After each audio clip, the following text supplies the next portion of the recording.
Ei, pessoal! Esse é o Tech Hour. Comigo, Camila Schutt, e um time que acorda e dorme pensando em tecnologia, pensando em mundo digital, em negócios e inovação. E a gente está aqui reunido para levar muita informação para vocês, de um jeito leve e descontraído. Os meus parceiros, Arthur Igreja, Código Fonte TV, Vanessa Weber e Gabriel Frois e a Lele Meine. A gente vai falar hoje sobre o Web3, sobre o que ela é, o que vem por aí, nessa internet que promete ser mais descentralizada, mais transparente e mais segura. Eu quero ver se vai ser tudo isso mesmo.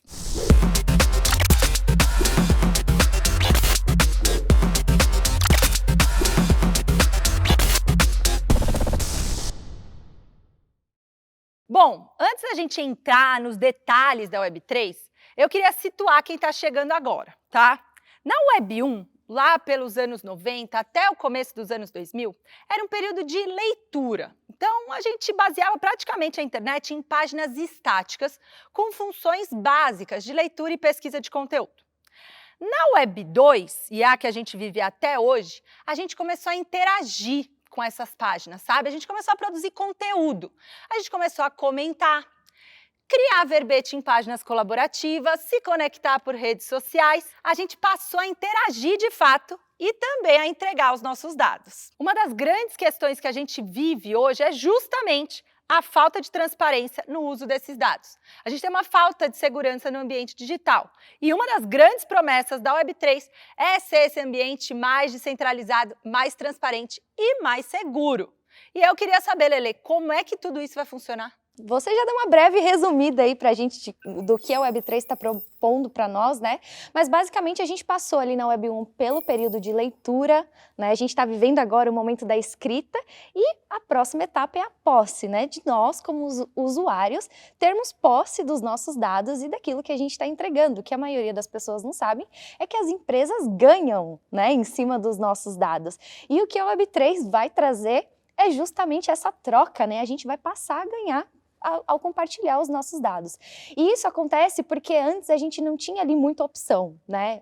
Ou você acessa aqui ou você não vai ter acesso a essa tecnologia. E hoje nós temos a informação ao nosso dispor. Então a gente pode escolher quais dados a gente quer compartilhar e com a chegada da inteligência artificial, do blockchain, dessas tecnologias que vão revolucionar todo o mercado, eu acho que a Web3 vai trazer aí uma liberdade enorme para nós como usuários. Boa, Lele, você falou bastante de escolha. Para isso, a gente vai ter que descentralizar, o que me lembra de blockchain. O que me lembra de organizações descentralizadas autônomas, as chamadas DAOs. Arthur, me ajuda. O que blockchain e DAOs têm a ver com Web3? Absolutamente tudo a ver, porque como a Lele explicou, nós estamos entrando na era da posse. Então, para dar um exemplo muito prático aqui, quando você passou a publicar, por exemplo, um conteúdo rico numa rede social, na Web 2, você não estava recebendo nada por isso, salvo YouTube e algumas plataformas. Mas imagina que você escreveu um artigo espetacular no LinkedIn. Você não vai receber nada por isso no mundo online. A partir do momento que você tem blockchain para rastrear esse conteúdo e que você foi quem originou aquilo, você vai poder explorar os direitos autorais daquele artigo. Então, é uma dinâmica drasticamente diferente. E aí nós chegamos nas DAOs. DAO me lembra muito as cooperativas. Então, essas organizações que são autônomas e descentralizadas, nada mais são do que um arranjo de governança em que as pessoas elas votam, elas participam, elas mudam essa empresa. Então imagina o seguinte, ao invés dessa pessoa que fez um artigo no LinkedIn, agora nós temos todo mundo do Tech Hour fazendo artigos. E nós começamos a construir as nossas regras de como é que nós vamos dividir esses direitos autorais, em que canais nós não queremos divulgar esse conteúdo e podemos votar e ter tudo isso registrado em tempo real, em blockchain. Então me lembra muito o cooperativismo, a participação, a colaboração, mas com essa camada de tecnologia. E sem intermediários. Exato. Pensei nisso, tem um pouco a ver até com criptomoedas, com NFTs, né? Se a gente parar para pensar que vai ficar tudo nessa Web3, as transações vão ficar ali também, né? Exato. Boa, muito bom, Arthur. Essas mudanças todas da Web3 também vão dispensar a criação de contas e identificação pessoal. Então, eu vou dar a possibilidade de que usuários, né, anonimamente conectem-se, sem intermediários. Vanessa, como é que fica essa questão de segurança? Olha, vamos lá, né? Acho que primeiro, até pra gente ter um pouco dessa ideia do que é você estar totalmente anônimo, a gente tem que voltar um pouquinho no tempo, né? Vamos pensar aqui quando a gente chega, quando a gente se conheceu, eu cheguei aqui, oi gente, eu sou Vanessa. Isso. A partir desse momento, vocês já me identificaram, né? Olharam pra mim, a minha voz já consegue me identificar. Atualmente, a gente, para usar os serviços da internet, tudo, é muito comum a gente ter um login e uma senha, ou até mesmo fazer aquele login social, né? Que a gente utiliza uma rede social para poder se logar. Só que, obviamente, naquele momento, você está dando todos os seus dados para aquela determinada empresa, para que ela realmente manipule da forma que ela quiser todas aquelas informações. Na internet descentralizada, onde você vai ter lá a soberania da sua própria identidade, você vai ter um token que, na verdade, não vai conseguir te identificar diretamente, a menos que você queira.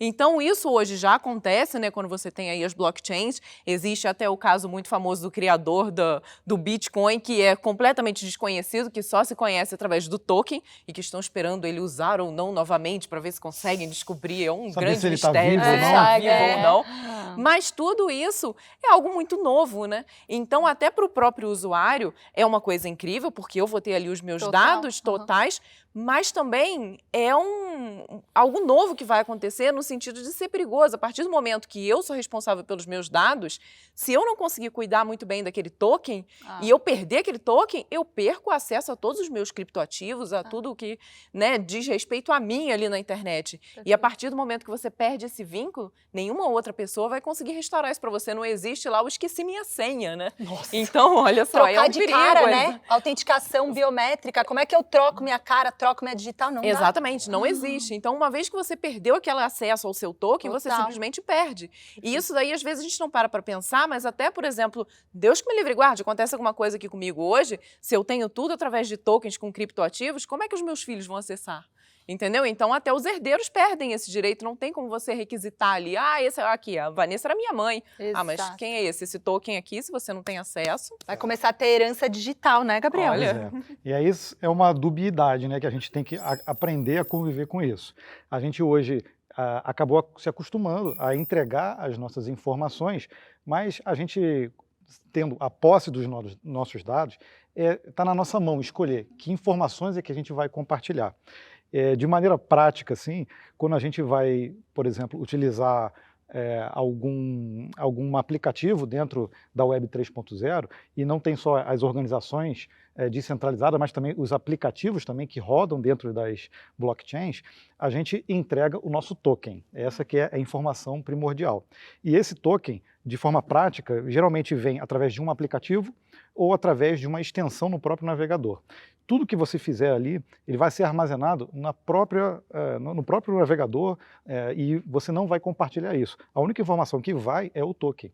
Então, de certa forma, a gente vai estar autônomo, anônimo, né, dentro da Web 3.0, mas a gente continua sendo rastreável. Mesmo que você não entregue a sua identidade por completo, essa informação ela é imutável, ela vai continuar dentro da cadeia do blockchain, que cada transação você vai criando novos blocos, né? E essas informações, com esse token, você consegue rastrear tudo. Então, mesmo para algumas pessoas que acreditam, por exemplo, que você consegue fraudar as criptomoedas ou fazer lavagem de dinheiro, eu acho que isso é uma coisa que é mito. Gente, eu não sei vocês, mas eu tô adorando conversar com o pessoal aqui. Eles manjam muito de tecnologia e estão levantando pontos super importantes sobre essa nova fase da internet que vem por aí. Mas tá na hora da gente descontrair um pouco. Bom, vamos fazer de novo a brincadeira do primeiro episódio, beleza? Eu vou trazer aqui alguns temas e eu quero saber se é superestimado ou subestimado. Contratos inteligentes, superestimado ou subestimado? Subestimado. Subestimado. Subestimado. Ah, que fácil. Vai, explica você, vai. Olha só, não sei se vocês concordam comigo, mas o potencial do smart contract nem começou a ser utilizado ainda. Nós temos só uma parte das aplicações. Então, o tempo inteiro nós estamos acessando organizações para estabelecer confiança. Por exemplo, quando alguém compra uma casa, ela tem que ir lá no registro de imóveis para atestar que ela tem a posse dessa casa. Agora, com o smart contract, você pode ir lá e registrar isso. Então, quer dizer, o número de burocracias que nós podemos tirar do meio do caminho nossa, o futuro tende a ser muito mais fluido do que é hoje. Por isso que eu acho que está subestimado. Mais um, vamos lá. Já falamos desse assunto. Preparados? Anonimato na web. Superestimado. E avançamos. Vai, estamos Vanessa, alinhados, hein? vai. Estamos Justifica. alinhados. Eu acho que o Gabriel acabou justificando muito disso, da resposta de todos nós antes, né? Então, a ideia de que você está anônimo, mas ainda assim existe algum tipo de rastro que consegue chegar até a pessoa. Então, para mim, essa é a justificativa. É um anonimato identificável, né? Não é que virou, sei lá, Um terra de anônimo que não ninguém é anônimo. agora. É. Mara, mais um, pode ser? Vamos. Pode? Tokens. Vamos Vai. lá. Dou-lhe uma. Dou-lhe Difícil. duas.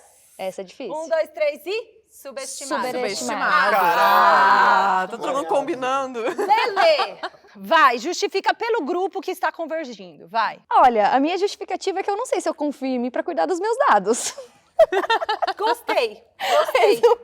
Será que dá titularidade para a pessoa, né? Será que ela tem autonomia para cuidar? Aprender a programar para a Web3. Esse é o meu rolê. Vamos lá. Subestimado. Ah! Essa é fácil. É fácil, é fácil. Episódio sem polêmica. É, Episódio sem tranquilo. polêmica. Gabriel, por que aprender a programar subestimado? Olha, programação, não só para a Web3, mas para toda essa nova geração de tecnologia da informação, tem tudo a ver. E quando a gente está falando, por exemplo, de smart contracts, a gente está falando de programação. Né? Existe até a linguagem para isso, que é a Solidity, que é uma linguagem voltada para a orientação a objetos, justamente para se escrever os contratos inteligentes. Então, não é que todo mundo precise necessariamente virar um programador, mas o que é importante entender é que todas essas regras que se cria dentro da Web 3, da Web 2 e até da Web 1, isso passa por ferramentas de programação, seja elas ferramentas visuais ou de codificação mesmo, né? A tal da escovação de bit. Então, para todo mundo que, de alguma forma, tem um contato com programação, e eu tive muito novo, com 8, 9 anos de idade, eu já comecei a mexer, é uma coisa até lúdica, né?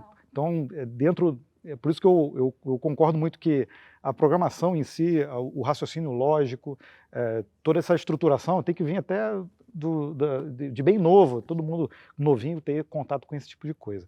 Então, para mim, é uma coisa essencial e nunca vai ser superestimado. É isso. A gente ensina todo mundo a ler e escrever, não necessariamente para ser jornalista, mas para ser um cidadão ativo, né? Muito bom. Queria voltar para a nossa Web3, né? O conceito todo dessa nova internet é muito interessante e promete, de fato é muito promissor. Mas ainda existem muitos desafios e limitações práticas, né? Por exemplo, o alto custo da disponibilidade de software ou até a curva de aprendizado para que a maior parte dos usuários de internet consiga, né, cuidar das suas próprias pegadas digitais. E por isso a gente tem muita desinformação, né? E aí eu queria perguntar para o Arthur. Arthur, quais são os principais pontos que a gente tem que levantar aqui de atenção nessa Web3? Essa busca pelo anonimato, ela tem uma vantagem e uma desvantagem. Quer dizer, tudo quando nós falamos de tecnologia, de futuro, nós temos trocas, nós temos os famosos trade-offs, né?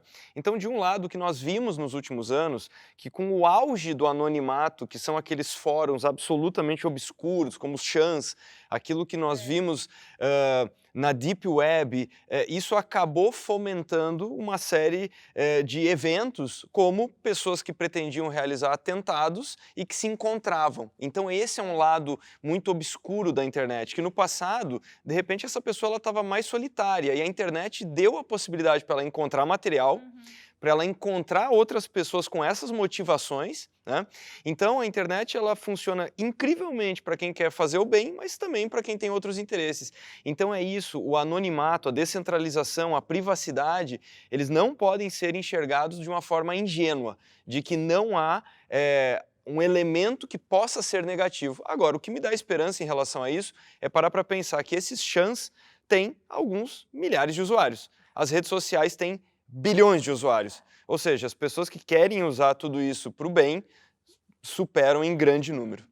Boa, e eu acho que aqui cabe uma diferença técnica aqui. Queria te pedir, Lelê, para você explicar para a gente a diferença entre uso de dados e segurança, posse de dados. Eu acho que essa diferenciação técnica pode ajudar a gente a ter mais gente boa, né? Nessa Web3.